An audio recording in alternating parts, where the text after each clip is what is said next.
তাই বলছি। তো গাইস, তো আমরা সুন্দরবনের দিকে এসেছি। সে রোদে রেস্ট নিচ্ছে, কি রোদে দেখতেই পাচ্ছ পুরো বাগান, আর এর ভিতরে বাঘ ছাড়া আছে। কি বলো? আমরা বাঘের খাঁচা নিয়ে এসেছি বাঘ ধরবো বলে, দেখতেই পাচ্ছ। বলো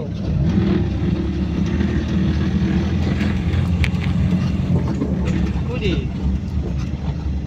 শোনার জন্য আছি, আর চুপ করে আছিস শুধু বাগান। চেপে আছে। বলো শুধু বাগান নাই, নিচেতে নদীও। আর এই দেখো নদী বন্ধু, এই দেখো মাছ ধরবে, চলে এসো। বলো দেবো এখনই, বলো কি লাগছে বন্ধু? ওয়াসাম